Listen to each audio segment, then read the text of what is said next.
Good evening. I'm Alex Truth. And I'm Maya Clarity. Welcome to Truth Report. Tonight, we're pulling back the curtain on whistleblowers, leaks, and the desperate measures authoritarian regimes take when their grip on power starts slipping. We've got leaked internal videos from Venezuela's crumbling government, environmental catastrophes hidden in Afghanistan's mountains, and the machinery of oppression funded by shadow economics. We're also looking at something unexpected, how a 101-year-old grandmother in China became an unlikely symbol of resistance against state-mandated healthy living propaganda. And we'll connect these threads to show you the common pattern. When systems of control start breaking down, the truth finds its way out. Let's start in Caracas, because what we're seeing there is a masterclass in regime panic.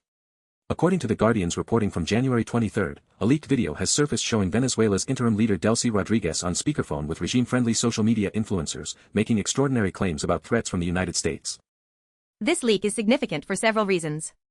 First, it confirms what many suspected, that the Maduro regime has completely collapsed. Nicolas Maduro himself was reportedly captured by U.S. forces, though the circumstances remain murky. Rodriguez, who took over as acting president, is now the face of a government that's hemorrhaging legitimacy by the hour. But here's where it gets revealing. In the video, Rodriguez claims that when U.S. forces captured Maduro, they threatened to kill Venezuelan leaders if they didn't cooperate. Now, setting aside whether that claim is true, and we should be deeply skeptical, what matters is that Rodriguez felt compelled to share this with influencers. Not diplomats. Not the military. Social media influencers. That tells you everything about modern authoritarianism. The battlefield isn't just physical territory anymore, it's narrative control. Rodriguez is trying to rally these influencers to spread a story that positions the regime as victims of American imperialism rather than as the architects of Venezuela's humanitarian catastrophe. The Guardian's reporting notes that the communications minister held up a phone to a microphone so these influencers could hear Rodriguez directly. This is crisis management in real time, and it's failing. Because here's the thing, someone in that room leaked the video. Someone who was supposed to be part of the regime's messaging apparatus decided the world needed to see how desperate they've become. That's the whistleblower element here. This wasn't a hack. This wasn't intercepted communications. This was an insider who walked out of that meeting and said, people need to know what's really happening. And what's really happening is that Venezuela's government is so fractured, so paranoid, that they're making wild claims to influencers because they've lost control of every other institution. Let's talk about who benefits and who loses here.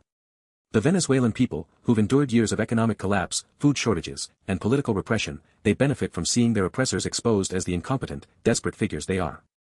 International observers benefit from understanding just how close this regime is to total collapse. Who loses? Obviously the regime itself. But also, and this is crucial, the entire model of authoritarian governance that relies on information control. 20 years ago, this video never sees the light of day. The meeting happens, the influencers fall in line, and the official narrative gets pushed out through state media. But someone in that room had the means and the courage to record and leak it. And that brings us to the broader pattern we're seeing tonight. Technology and connectivity have fundamentally changed the equation for authoritarian regimes. They can't control information the way they used to. Every meeting is potentially being recorded. Every order could be the one that pushes an insider to become a whistleblower. Now let's shift gears to something that might seem unrelated at first, but bear with us. The South China Morning Post reported on January 23 about a 101-year-old woman named Jiang Weqin from Wenzhou, Zhejiang province. She stays up late watching TV, eats snacks freely, and has all her natural teeth. On the surface, this is a feel-good human interest story. But dig deeper. Why is this news? Why is a Chinese outlet highlighting someone whose lifestyle directly contradicts state messaging about health and discipline? The Chinese government has spent years promoting strict health regimens, early sleep schedules, and controlled diets as part of its broader social engineering project. Jiang Weqin is, inadvertently, a whistleblower against that propaganda. Her very existence, healthy, happy, living exactly opposite to state recommendations, exposes the lie that there's one correct way to live that must be enforced from above. And the fact that Chinese media is covering her suggests there's tension within the system itself. According to the report, Jiang was a full-time housewife who raised 7 children after turning down work at a state-owned enterprise. That decision alone would have been considered bourgeois or backwards during certain periods of Communist Party rule. Yet here she is, over a century old, being celebrated in state-adjacent media. This is what we call a soft leak, information that undermines official narratives not through documents or recordings, but through lived reality that can't be suppressed. The Chinese government can't disappear a 101-year-old grandmother whose story has already gone viral. They can't memory hole her because too many people now know about her. Who benefits? Every Chinese citizen who's been told they're living wrong, eating wrong, sleeping wrong. Every person who's felt the weight of social credit systems and behavioral mandates now has an example of someone who thrived by ignoring all of it. That's powerful. Who loses? The apparatus of control that depends on convincing people there's no alternative to compliance. When a centenarian becomes a folk hero for living freely, that's a crack in the foundation. Let's move to Afghanistan, where the Diplomat published a crucial investigation on January 24 about a secret gold rush in Badakhshan province that's poisoning the country's water supplies and threatening millions of people downstream in Central Asia. This story is about what happens when there's no functioning government oversight and no free press to hold anyone accountable. The Taliban control Afghanistan now, and while they've made some efforts to regulate mining, the reality on the ground is a chaotic scramble for resources with catastrophic environmental consequences. According to the Diplomat's reporting, this gold rush is largely hidden, meaning it's not being covered by Afghan media, such as it exists, and international observers have limited access. The miners are using mercury and other toxic chemicals to extract gold, and those chemicals are flowing directly into water systems that millions of people depend on. So where are the whistleblowers here? They're the journalists who are risking their lives to document this, often Afghan stringers working with international outlets. They're the locals who speak to reporters despite knowing it could make them targets. They're the environmental scientists who are measuring contamination levels and publishing findings that the Taliban would prefer remain hidden. The Diplomat's piece notes that this impacts not just Afghanistan but Central Asian countries downstream. That's Tajikistan, Uzbekistan, Turkmenistan, nations that have their own authoritarian governments and limited press freedom. So you have a situation where an environmental disaster is unfolding, and the people being poisoned have almost no way to hold anyone accountable. Who benefits from this gold rush? A small number of mining operators, some of them connected to Taliban leadership, who are extracting wealth while externalizing all the costs onto local populations. Possibly some international buyers of Afghan gold who aren't asking questions about where it came from or how it was mined. Who loses? The people of Badakhshan, who are seeing their water become toxic. Subsistence farmers who depend on those water sources. Communities downstream who will face contamination for decades because heavy metal pollution doesn't just go away. And future generations who will inherit a poisoned landscape. This is extractive colonialism with an environmental weapon. The Taliban are allowing, or actively facilitating, the destruction of Afghanistan's commons in exchange for short-term revenue. And it's hidden because there's no free press to expose it, no environmental regulatory body with enforcement power, no judicial system that Afghan citizens can appeal to. That's why international reporting is so critical here. The Diplomat is doing the work that Afghan journalists can't safely do. They're serving as external whistleblowers, bringing information across borders that authoritarian regimes want contained. This is journalism as a form of resistance. Now let's connect this to our fourth story. Al Jazeera reported on January 23 that the United States has imposed sanctions on what it calls Iran's shadow fleet, vessels that Iran uses to evade existing sanctions and generate revenue. According to the U.S. Treasury Secretary, this revenue is being used to fund the violent crackdown on protesters inside Iran. So we're looking at a shell game. Iran can't openly sell oil because of sanctions, so they use unmarked vessels, flags of convenience, ship-to-ship transfers in international waters, an entire parallel maritime infrastructure designed to generate cash outside the regulated global financial system. And where does that cash go? Not to the Iranian people, who are facing economic hardship and inflation. According to the Treasury Department's assessment, it's funding the security apparatus that beats, arrests, and sometimes kills Iranians who dare to protest. The whistleblowers here are multiple. You have maritime tracking organizations that monitor vessel movements and flag suspicious activity. You have intelligence analysts who piece together ownership structures of these shadow fleet ships. You have Iranian activists who document where the money goes, who's getting rich, what equipment the security forces are buying. Al Jazeera's reporting cites the U.S. Treasury Secretary directly, but let's be clear about what these sanctions actually accomplish. They're a tool of economic warfare, and like all economic warfare, the people who suffer most are ordinary Iranians. The regime finds ways to fund its priorities, including repression, while the general population deals with medicine shortages and currency collapse. Who benefits from the shadow fleet? Iranian regime insiders who control the logistics. Probably some Chinese and Russian entities that facilitate the transactions. Maritime services companies that look the other way for the right price. And here's the uncomfortable truth, these sanctions also benefit certain U.S. political constituencies who can point to tough action on Iran without actually achieving meaningful change. Who loses? Iranian pro-democracy activists who are being beaten with batons bought with shadow fleet money. Ordinary Iranians whose economic suffering is used to justify authoritarian control. And arguably U.S. credibility, because everyone can see that sanctions aren't working as intended, they're just creating profitable black markets. This connects directly back to Venezuela. Both regimes are under heavy international sanctions.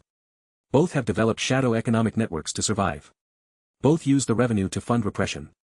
And both are facing internal resistance that's increasingly willing to leak information about how these systems actually work. The pattern is becoming clear. Authoritarian regimes in the 21st century face a fundamental problem. They need opacity to maintain control, but information wants to be free.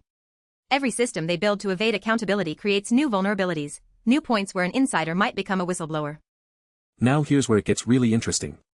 Our fifth story is from AR14, the scientific preprint server, dated January 24th.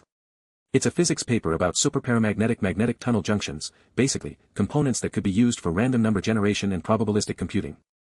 Why are we covering a physics paper on a show about whistleblowers and leaks? Because this research has direct implications for the surveillance and control technologies we've been discussing. Probabilistic computing is being developed for AI applications, including the kind of AI that authoritarian regimes want to use for social control, predictive policing, and information filtering. According to the paper, researchers are working on achieving high-frequency fluctuation while maintaining reliable control over output level.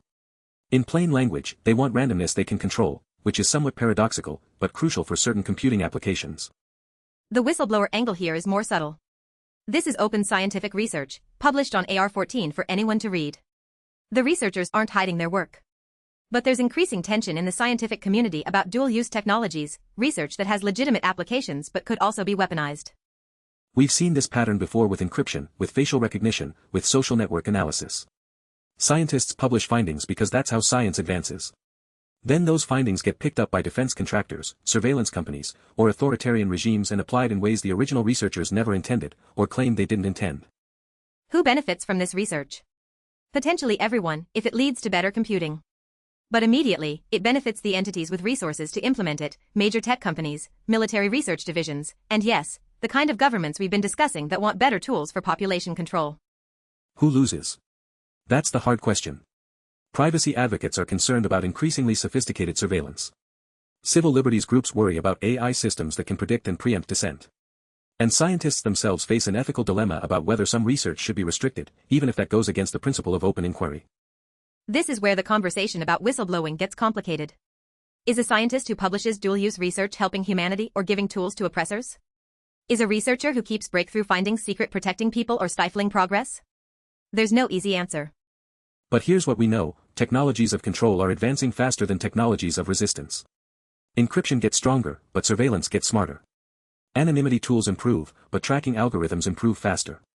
The physics research published today could be the surveillance tool used tomorrow. And that brings us to the synthesis. 5 stories that seem unrelated: Venezuela, China, Afghanistan, Iran, and physics research. But they're all about the same fundamental struggle, the battle between transparency and opacity, between those who want information to flow freely and those who need to control it to maintain power. In Venezuela, we see a regime so desperate that it's making wild claims to influencers, and an insider brave enough to leak the evidence of that desperation. In China, we see a grandmother whose lifestyle accidentally undermines state propaganda, and media outlets that can't quite suppress the story. In Afghanistan, we see environmental devastation that would be invisible without international journalists willing to report it. In Iran, we see shadow economic networks that fund repression, exposed by maritime trackers and intelligence analysts who refuse to let those transactions hide. And in the physics community, we see research that could empower either liberation or oppression, published openly because that's what scientific integrity demands. The common thread is whistleblowing in its broadest sense, the act of bringing hidden information into the light. Sometimes that's a dramatic leak of classified documents. Sometimes it's a journalist investigating environmental crimes. Sometimes it's just living your life in a way that contradicts official narratives and letting people see the contradiction. And the other common thread is that authoritarian systems are increasingly fragile. They're fragile because information moves too fast now. They're fragile because every insider is a potential whistleblower. They're fragile because reality keeps contradicting their propaganda, and people can see the gap. Venezuela's regime is issuing threats to influencers because they've lost institutional control. China is celebrating a centenarian who embodies non-compliance because suppressing her would reveal the weakness of their health propaganda. Afghanistan's Taliban can't fully hide the environmental catastrophe because satellite imagery and international reporters exist. Iran's shadow fleet can't stay shadowy when tracking technology gets sophisticated enough. And scientific research can't be kept secret when researchers are committed to open publication. Every authoritarian regime faces this same problem: the tools of control keep creating new vulnerabilities. So what do we do with this information? First, we recognize that whistleblowers come in many forms. They're not always dramatic figures passing classified files to journalists. They're environmental scientists measuring mercury levels in Afghan rivers. They're Chinese citizens sharing stories about their unconventional grandmothers. They're maritime analysts tracking suspicious vessels. Second, we support the infrastructure that makes whistleblowing possible. That means protecting journalists, even when, especially when, they're reporting on powerful actors. It means defending encrypted communications tools. It means pushing back against laws that criminalize leaking in all circumstances without allowing for public interest defenses. Third, we stay informed about dual-use technologies. The physics research we mentioned isn't inherently good or bad, but we need public debate about how it gets applied. We need ethical frameworks that don't shut down science but do create accountability for how discoveries get weaponized. And fourth, we remember that authoritarian regimes depend on our passivity. They need us to believe they're invincible, that resistance is futile, that information control is total. Every whistleblower, every leak, every grandmother living freely despite state propaganda, these are proof that the control is never as complete as they claim. The Venezuelan video leaked because someone in that room decided it should. The Afghan environmental crisis is being reported because journalists risk their safety to document it. The Iranian shadow fleet is being exposed because analysts won't stop tracking it. These aren't accidents. These are choices people make to prioritize truth over compliance. So here's our challenge to you. What information do you have access to that the public deserves to know? Maybe you work in an industry that's cutting corners on safety. Maybe you're aware of environmental violations. Maybe you've seen financial fraud. Maybe you just have a platform to share stories that contradict official narratives. You don't have to be Edward Snowden. You don't have to risk decades in prison. But you can make choices every day about whether to stay silent or speak up, whether to go along with institutional wrongdoing or document it, whether to accept official stories or dig deeper. The regimes we've discussed tonight, Venezuela, China, Afghanistan under the Taliban, Iran, they all count on most people choosing silence. They count on fear being stronger than conscience. They count on isolation, on people thinking they're alone if they speak up. But the leaks keep coming. The whistleblowers keep emerging. The information keeps flowing out despite every attempt at containment. That should tell you something about the fundamental imbalance here. Truth has a gravity of its own. It pulls toward revelation. And the more connected our world becomes, the harder it is to maintain information monopolies. The communications minister in Venezuela didn't expect someone to record that meeting. The Taliban probably don't realize how much satellite monitoring exists. Iran's shadow fleet operators think they're invisible, but they're being tracked in real time. So to the would-be whistleblowers watching, you're not alone. The infrastructure exists to support you. Signal exists for secure communication.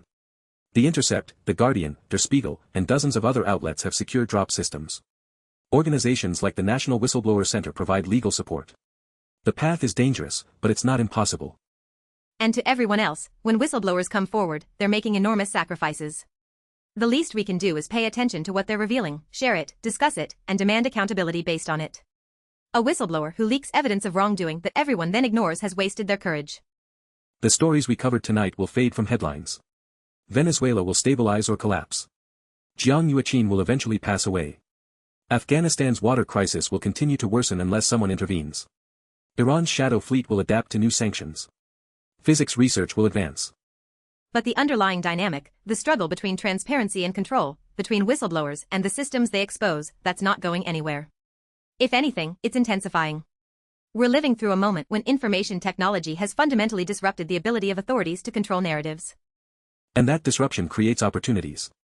For journalists to report stories that would have been impossible to verify 20 years ago. For activists to coordinate across borders. For ordinary people to see through propaganda by comparing official claims to lived reality shared on social media. It also creates dangers. Sophisticated surveillance that tracks dissidents in real time. AI systems that can identify protesters from grainy footage. Shadow economic networks that fund repression.